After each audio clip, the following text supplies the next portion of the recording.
these are the highlights of the 2011 baseball season, according to me. Going in chronological order, let's start in April.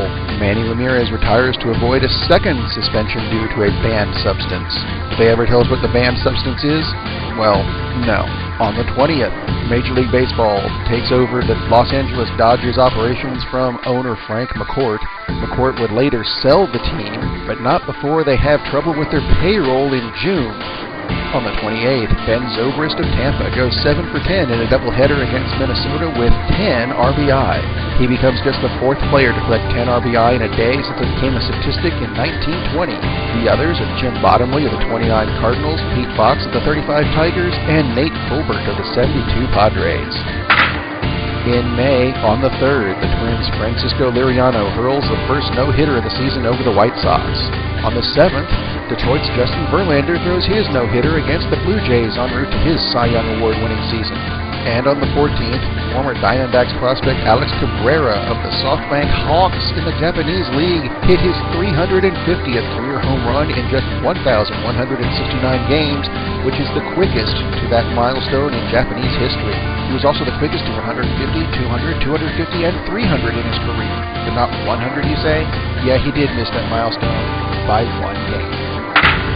In June, Albert Pujols had an accident at first base during a fielding play where he fractured his left wrist.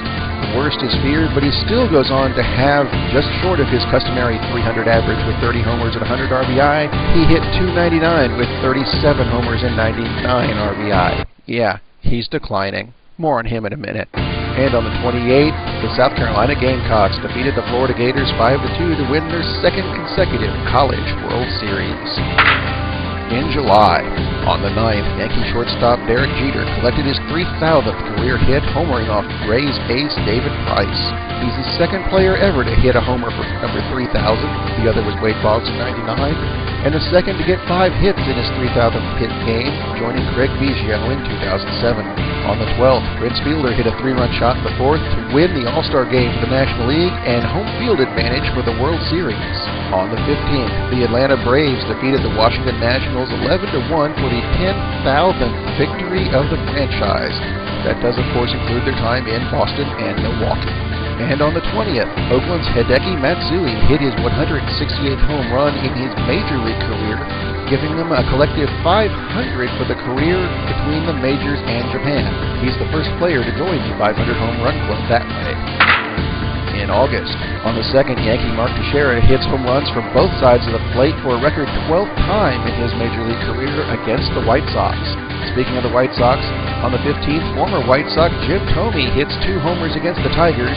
The second of them was the 600th of his career. Ironically, he becomes the oldest to reach that age at 40, but the second fastest to get there in just 8,167 at-bats, behind Babe Ruth, of course. Sticking with Thome, on the 21st, he and Alex Rodriguez were both in their respective lineups, making it the first game since Mays and Aaron faced off in '73 to feature 2 members of the 600 home run club. And on the 25th, during the Yankees' 22-9 rout of the A's, the team becomes the first ever to record 3 grand slams in a game. They were hit by Robbie Cano, Russell Martin, and Curtis Granderson. In September, on the 11th, Jose Valverde recorded his 43rd save of the season, passing Todd Jones as Detroit's single-season saves leader. On the 13th, Boston's Tim Wakefield wins his 200th career game. Finally, it was his 8th try at it. On the 15th, San Francisco's Kung Fu Panda Pablo Sandoval hit for the cycle against Colorado. On the 19th, Mariano Rivera recorded his 602nd save, passing Trevor Hoffman for the all-time lead. On the 25th, Boston's Jacoby Ellsbury hit 2 solo homers to become the first Red Sox player ever to have a 30-homer and 30 stolen base season. And on the 28th, the last day of the regular season, St. Louis defeated Houston and the Braves lost to Philadelphia, allowing the Cards to win the wild card and capping the Braves' 11-20 collapse at the end of the season.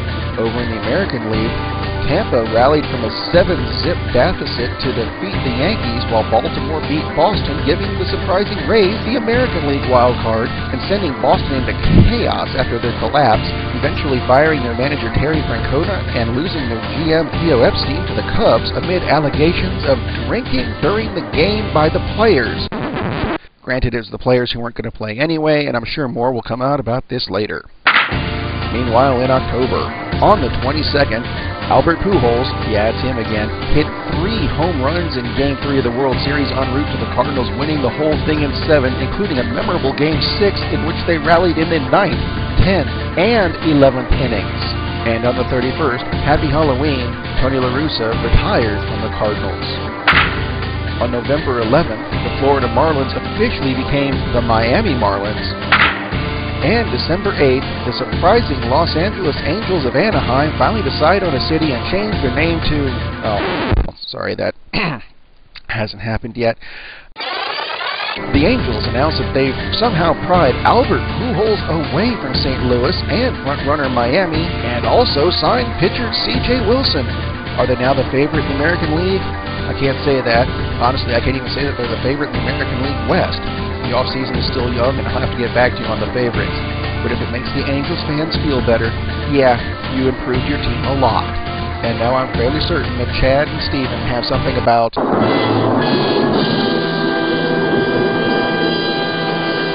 football.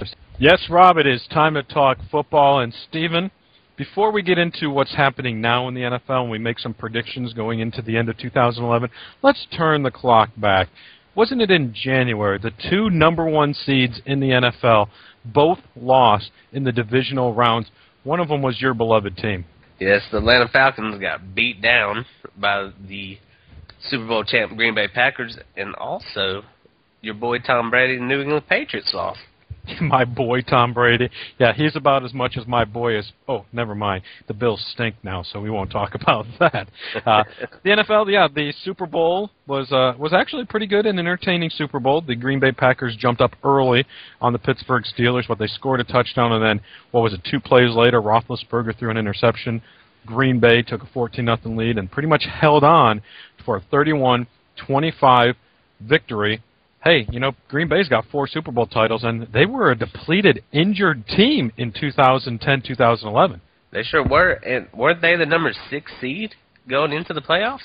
They were the number 6 seed, and they won it on the road, and they won the Super Bowl, their 4th Super Bowl championship. Now we turn the clock forward. Yes, we went through the NFL draft where Cam Newton was the number 1 pick by the Carolina Panthers, and we all know the story of Cam Newton. He is having a fantastic season, which, by the way, ended this week when Atlanta did a beatdown on him in the second half of the game against Atlanta and Carolina. But then you go into the whole lockout situation, and it was billionaires and millionaires trying to get things done. And, hey, you know what? Unlike the NBA, the NFL only lost 1 game. And were you going to watch that Hall of Fame game, Steven? I don't believe I was. Yeah. I mean, there was no fantasy value into it, was there? I don't think so, unless you just wanted to make up fantasy value. Well, that's true. So who won the battle between the millionaires and the billionaires? Hey, how about you email us? Steven, what's our email address? TheRealSportsJam@gmail.com. So we go into the lockout. The lockout's over. We start the NFL season, and now 13 weeks into the regular season, it's a kind of a picture that's being painted pretty clearly, and we have an idea of who's going to be where. But who is the biggest, or what is the biggest storyline as we head to the end of 2011? Is it the Green Bay Packers, 13-0, or is it Tim Tebow and the Denver Broncos? Rob, this is where you chime in. He's your favorite quarterback. We already know that.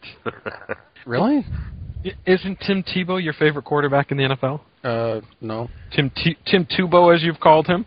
Oh, him. That guy, yeah, isn't he? Yeah, no. Anyways, so the NFL is approaching the last week. Stephen, let's predict what we're going to see the rest of the season, because with only 3 weeks to go, by the time we come back past the new year, we are going to be getting ready for the NFL playoffs.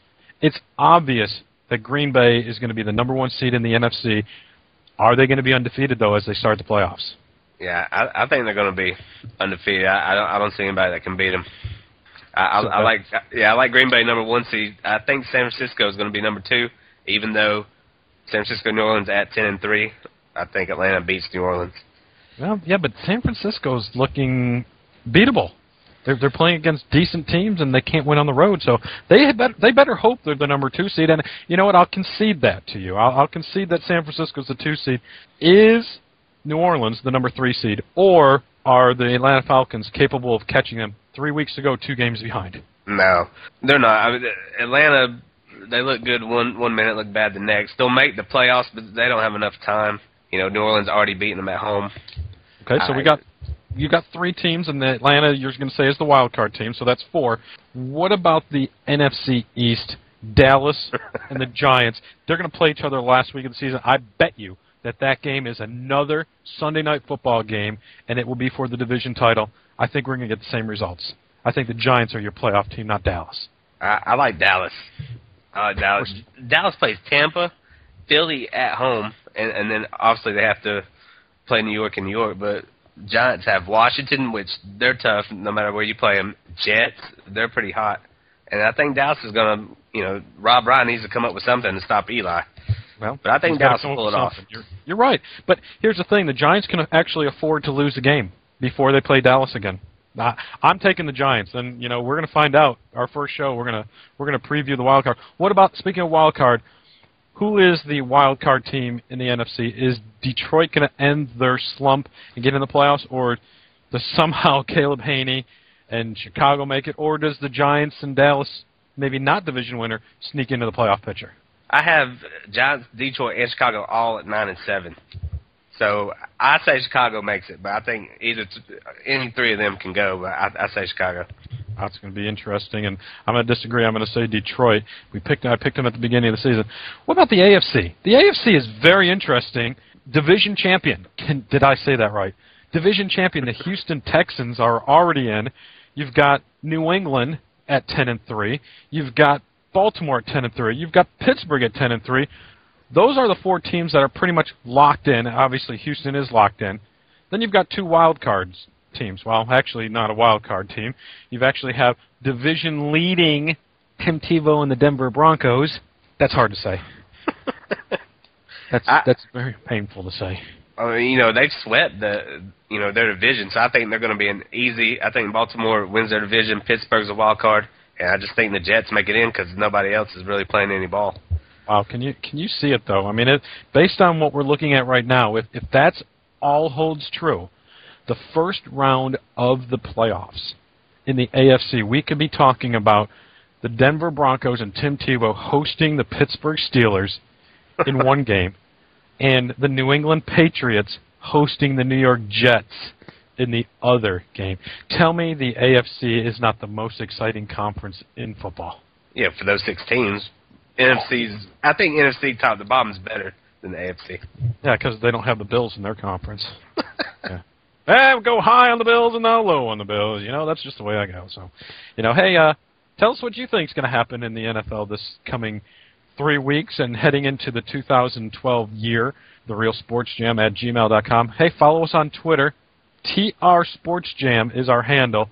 Hey, and even like us and not like us or punch us on Facebook. You can even maybe poke at us because I think that's what they do on Facebook, some crazy crap like that. Gentlemen, what are your New Year's resolutions? Do you have any heading into 2012? I'm never picking San Diego again. Steven? I'm never doubting Tim Tebow again. Me? I'm going to try to find a new team to like. Alabama. Yeah, okay. Now that your fairy tale is not coming true. Gentlemen, it's been a great 2011. Sports Jam is going to take it up to another notch in 2012 as we will introduce a brand new Sports Jam. It's time for Steven, Rob, and myself to all go head-to-head after each other. The new Sports Jam is coming at you January 2nd, 2012. Gentlemen, I'm ready for it. Are you? No. How hard was that? Rob. We're going to have Michael Buffer and say, let's get it on. Right. Gentlemen, it's been a great year. For Rob Steele, for Stephen Peffer, and the Danny Nagy Band. I'm Chad Satara. For 2011 Sports Jam, we're out.